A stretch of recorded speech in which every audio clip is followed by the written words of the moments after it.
Hi everyone for today's lesson in the bank.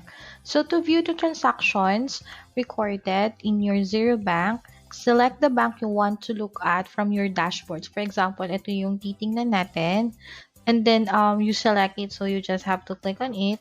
And then Zero will take you to your account transactions. So ito yon. So automatic nandito na siya, pumunta siya sa tab na to.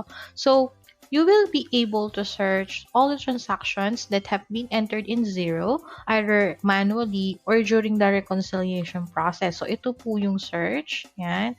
Pwede mong um, i-type dito yung description or contact name, your minimum or maximum amount, or kaya naman, if you want an exact amount, you just have to check the box. So, parang yung exact amount yung hinahanap mo.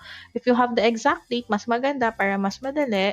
And then, if you have the status, kung alam mo namang reconcile or unreconciled siya or auto-reconcile, mas madali mo siyang mahahanap. So, that's the way how you search doon sa account transactions. So, dito din, sa account transactions din kasi malalaman mo yung status niya, whether it's unreconciled or reconciled.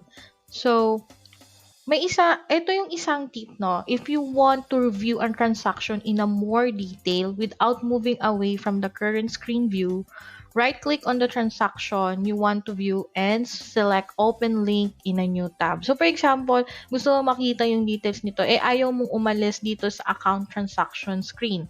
So, what will you do is hover mo muna yung mouse mo dito, right-click, and then open link in the new tab. So, pag inopen mo siya, dun mo pa makikita sa new tab yung iyong, kung ano yung details ng transaction. So, ganun siya. And then, aside from that, kung makikita mo, you also have here the bank transaction source. So, sasabihin niya sa'yo kung etong transactions na to are imported or if it's manually na in-import, mga ganon. So, also, you have the new transaction. Pwede kang mag-add ng spend receive from here. So, pag kininik mo to, so, you can add a new spend or new receive money directly from the accounts transaction screen. So, okay. So, ngayon, our next topic would be the reconciliation or how to reconcile the bank. So, to reconcile your bank accounts, you can click on the reconcile button which will take you to the reconciliation screen. So, for example, wala ka pa dito sa screen na to, no? So, nasa dashboard ka pa lang. And then you want to reconcile the bank. Reconcile the bank or your bank. So, as you can see, you have, sinasabi kasi dito sa dashboard under your bank account na gusto mong i-reconcile, sinasabi niya kung ilang items yung need mong i-reconcile. So, what will you do is click on that reconcile. So, sa atin, sa case natin, reconcile 27 items. So, dadalhin ka niya sa reconciliation screen. So, eto yung reconciliation screen. And then, down the left-hand side of the reconciliation screen are the transactions that have been imported from your bank account. So, sa right-hand side naman is your transactions in Zero. So, these are from your bank and these are from Zero. So, ima-match mo sila. So, reconciling means you have to match the transactions you have recorded in Zero with the transactions in your bank account.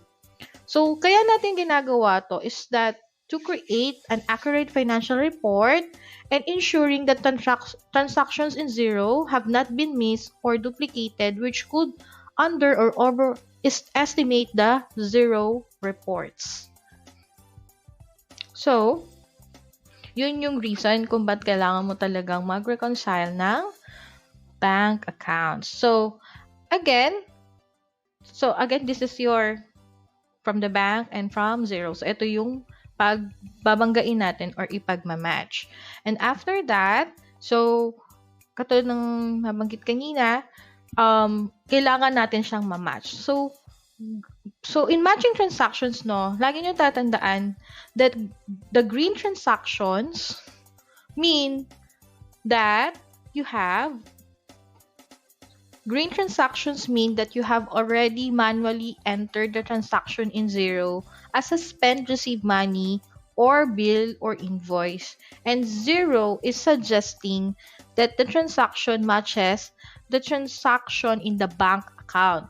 If you agree that the transactions match, simply click the OK to reconcile. So, for example, this one, so sa bank statement natin, we have an account here that says it's the payee is Ridgeway University and the transaction amount is 6,187. It's a direct deposit. So, sinasuggest ni Zero na meron ka nang nakapasok na transaction na pwede mong i-match dito sa transaction na ito. Always remember, if it's green, it's a suggested match. And if you agree with that match, you just have to click OK para mawala na siya dito sa reconciliation screen. So, click mo lang siya. So, ayun. So, okay na siya. Nag-match na siya. So, another example would be this one. Truxton Property Management. So, we have the amount is 1,181.25 and it is a debit. So, meron ka ng ka-match dito according kay Zero. So, we agree that this is a match. So, you just have to click on OK. So, let's see if we have another match here. So, for this example, the Gateway Motors, 411.35, and it's a match with the payment made to the Gateway Motors. So, click mo lang yung OK. So, what if hindi mo, di ka pa nakaka-create ng transaction na spend or receive or hindi mo pa nakikreate yung bill payment or invoice payment for that particular transaction. So, pwede kang mag-create ng transaction na spend or receive from this, katulad ng sino kanina, pwede dito sa screen na dito ka magagawa ng transaction. So, para ma-match mo siya.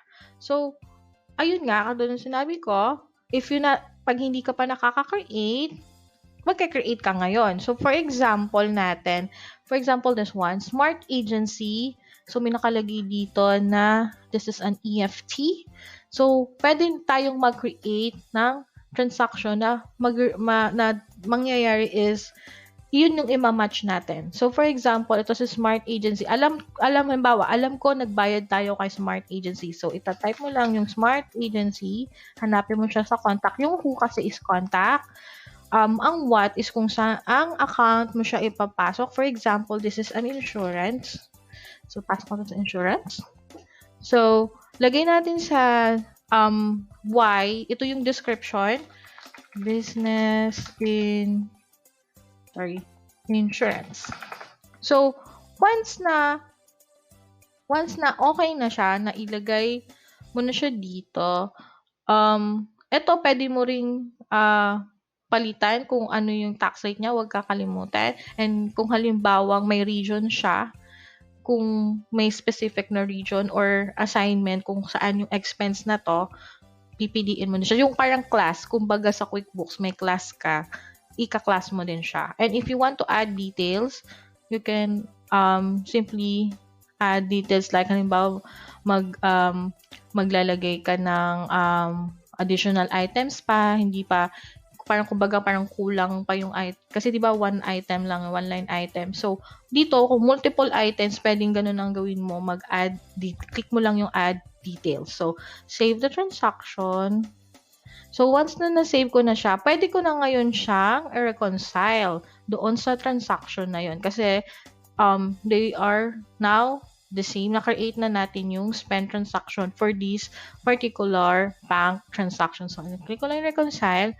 Then, wala na siya dito sa screen. So, ganun yung kapag magka-create ka ng transaction for a particular for that particular bank transaction. So, again, for example, this one, Jacaranda Maple Systems. So, pwede mo rin siyang createan. So, ito na lang, ayan, Ridgeway Banking Corporation fee. So, ibig sabihin, this is a bank fee. So, for example, yun nga, create ka din. So, yung who mo will be, or the contact will be Ridgeway Bank. The expense account would be bank fees, and the description will be bank fee. So again, bank fees are tax exempt. So you just have to click OK once you have created that transaction. So what if naman if you are transferring money from one bank account to another? So if that's the case, then you just have to simply choose the corresponding bank account kung saan nangyari yung transaction. So let's see, let's take a look. Oh, for example, this one. So from this bank account, there is a e-bank deposit. So transaction is a direct deposit.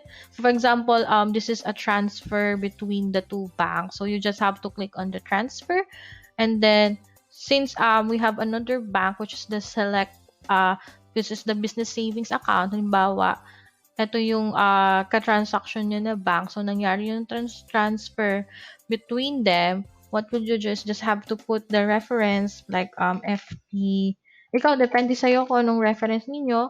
Pwede rin kasi yung reference na nandito kung available pero wala pala siyang reference dito. So, lagyan lang natin ng FT. For example, 0207 to 021. So, yung pinaka date. And then you just have to click OK. So, ang ginawa ko, I click on transfer. I select the bank account kung saan nangyari yung, kung sino yung ka-transact niya na bangko. And then, I just put the reference and then click on OK. So, that's how you do transferring money. So, for example naman, if you are unsure on what to do with the transaction, you can just leave a comment for your advisor. So, kung may advisor kayo or you have an accountant talaga na nag-look over sa business or sa books ni client. Kasi, di ba, you're the bookkeeper and then you will have an accountant or a manager or an advisor that you can go to kapag may mga transactions na hindi kayo sure. So, for example, this one. If you're not sure how to code this transaction, what would you do is click on the discuss tab and then type in anything that you want to say, or lagay mo lang yung gusto mong description dito. Like for example, this is for a really old invoice. Wasn't sure how to code it. So, mangyayari once na nag-check si advisor or your manager, mag-check siya, makikita niya ngayon yung note mo na kaya nakapending pa to. It's because hindi mo alam kung paano siya i-code dahil ito ay related pa sa lumang invoice. So, that's how you discuss, or ito yung magiging pinaka point of discussion nyo ng kapag meron kayong mga transactions na hindi sure kung paano i-code. So, yan, dyan mo siya ilalagay yung iyong comment. So, pwede ka maglagay ng comment. So, for example, ito, bawa, hindi ka sure. Lagay mo dito, I need more details. Kasi, hindi mo alam kung halimbawa, though nakalagay naman nga in bakery, halimbawa lang, I need more details